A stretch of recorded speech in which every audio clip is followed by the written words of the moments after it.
Se ficarmos sempre aqui nesse plenário, ouvindo alguns discursos, e depois fomos aos estados do país, municípios, e estabelecemos o contraste entre o discurso que ouvimos e a realidade que assistimos, indagaremos: que país é este? Qual o país do discurso? Certamente não é o país da realidade que assistimos. Neste final de semana, eu tive a oportunidade de visitar 2 estados. Fui ao Paraná e fui a Minas Gerais. Em Minas Gerais, tive a honra de receber o título de cidadão honorário de Itabira, a cidade do poeta Carlos Drummond de Andrade.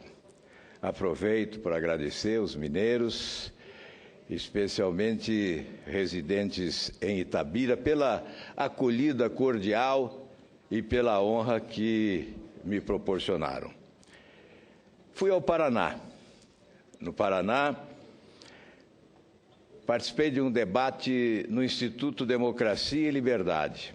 Esse instituto está surgindo agora, em razão do idealismo de alguns empresários paranaenses que entendem o delicado momento vivido pelo país e desejam oferecer uma inteligente contribuição do setor privado ao debate nacional na busca de solução para os problemas aflitivos que sacodem esta nação. Nesse debate, há indignação. O país está vivendo uma crise monumental. E é evidente, nós sabemos, a causa não é a crise externa, como pretende o governo agora asseverar. Houve uma crise em vários países que se safaram da crise com medidas competentes adotadas. Outros ainda, evidentemente, procuram resolver os seus problemas internos. Mas nós sabemos que a crise brasileira tem origem no desgoverno e, sobretudo, no modelo alicerçado num grande balcão de negócios que se instalou em Brasília há 13 anos para negociar apoio político e, obviamente, estabelecendo essa relação de promiscuidade imbatível e histórica que deu origem ao Mensalão, ao Petrolão e, certamente, a tantos escândalos de corrupção, porque aqui em Brasília se instalou uma usina de escândalos e de governos incompetentes. Eu digo governos incompetentes porque esse modelo, consagrado aqui pelo PT, foi clonado e transportado para outros estados e municípios, tornando-se suprapartidário. O que se vê hoje é insinceridade, encenação, mistificação, sobretudo quando se liga à TV no horário político. Partidos que estão no governo, partidos que participaram do loteamento realizado em Brasília, partidos que tiveram sempre a boca grande, né, com muito apetite fisiológico, tentando arrancar o máximo possível do poder público brasileiro. Esses partidos hoje chegam à televisão e fazem oposição, criticam o governo. Mas antes de criticar o governo, não foram ao Planalto devolver os cargos que ocupam. Eu não faço referência a esse ou aquele. Quem está me ouvindo agora e tem assistido os horários na televisão, sabem do que estou falando. Não é um nem dois. Há uma contradição. Isso faz me lembrar sempre, eu já repeti aqui inúmeras vezes, Janus de duas faces. Esses partidos agem desta forma, e esses políticos agem desta forma. duas faces. Uma para abiscoitar vantagens junto ao governo, e a outra na esperança de ficar bem com a opinião pública, porque há uma insatisfação nacional em relação a este governo. E eu fico, meu caro presidente, me lembrando que nesses 13 anos, em determinados momentos, fazer oposição era um ato solitário. Nós tivemos, ao longo destes anos, a menor oposição da nossa história. Eu dizia aqui que a oposição ao governo Lula e ao governo Dilma era uma oposição menor àquela existente na Venezuela ao governo Hugo Chávez. Numericamente insignificante. Pois bem, hoje nós não sabemos mais quem é a oposição, meu caro senador Marcondes. Não sabemos, porque há uma geleia geral. No dia de hoje, o próprio PT critica o governo. Uma ala petista critica a política econômica do governo. Mas, obviamente, os dissidentes de hoje foram os louvadores de ontem, os apoiadores de ontem, os sustentáculos desta política econômica que levou o país ao fundo do poço.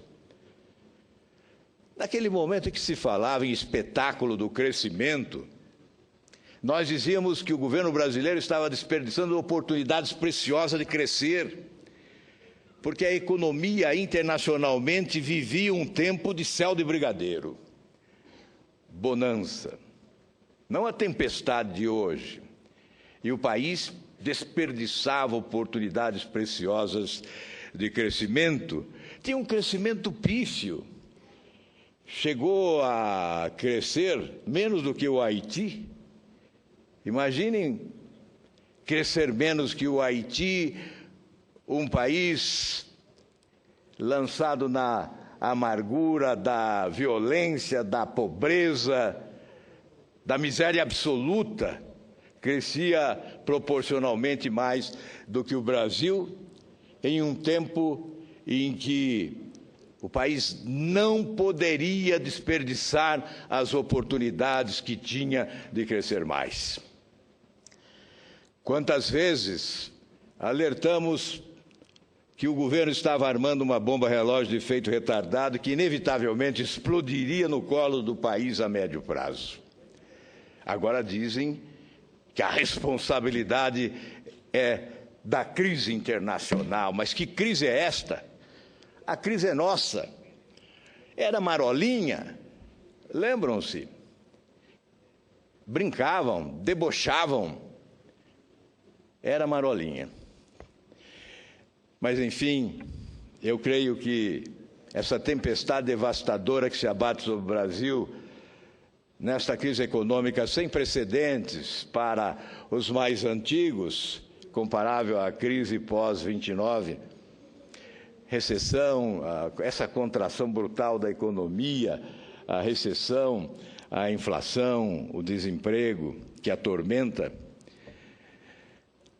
faz com que as pessoas fiquem ainda mais indignadas quando, num cenário de infortúnio como esse, assistem a presidente da República dar continuidade ao loteamento, como se estivéssemos em início de governo. A impressão que se tem ao ver o noticiário, se alguém chega de fora do país depois de muitos anos e lê nos jornais brasileiros o noticiário sobre a distribuição de ministérios, fica com a impressão de que estamos iniciando o mandato da presidente Dilma. Então há o loteamento, depois há uma renovação do loteamento, e depois esse loteamento não satisfaz os beneficiários dele, a presidente acaba o renovando e agora distribui ministérios para atender o apetite fisiológico de alguns que aproveitam o desgaste político da presidente, o seu enfraquecimento, para cobrar vantagens. Isto é uma afronta ao cidadão brasileiro. É ofensa demais. É uma vergonha para quem governa o país comportar-se desta forma.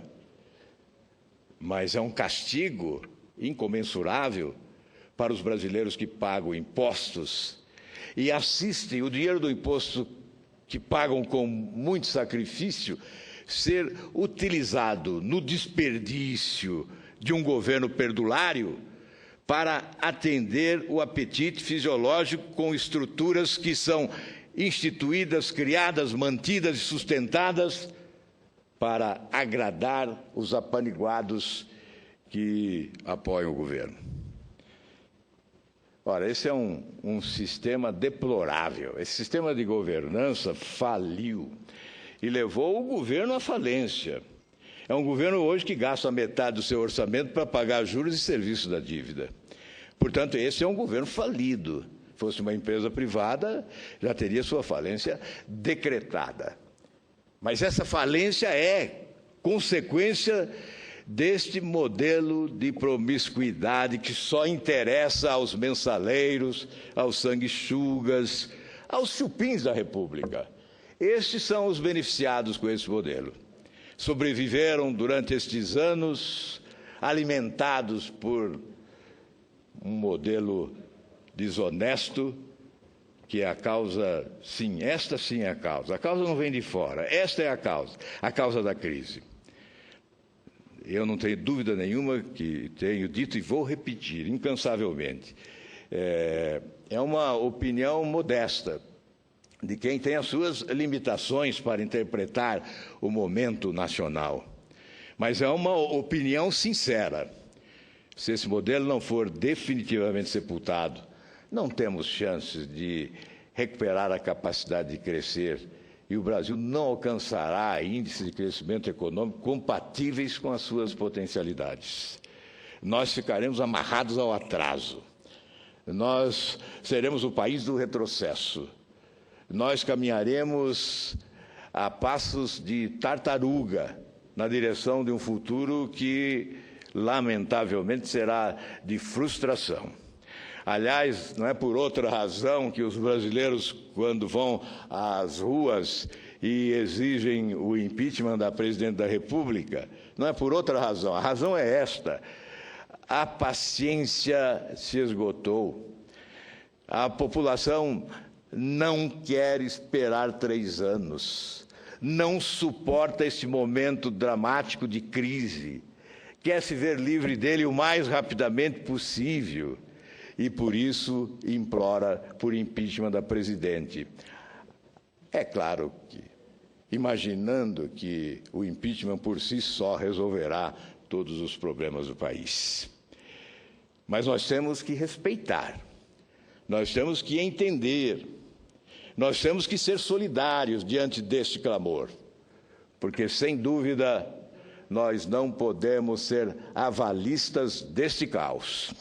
E, ao final, senhor presidente, ao tempo em que cumprimento Edson Ramon, presidente do Instituto Democracia e Liberdade no Paraná, e todos os seus colegas que instalaram esse instituto como uma ferramenta política para o debate dos problemas nacionais, ao tempo em que os homenageio também todos os brasileiros resistentes que esperam mudar esse país democraticamente.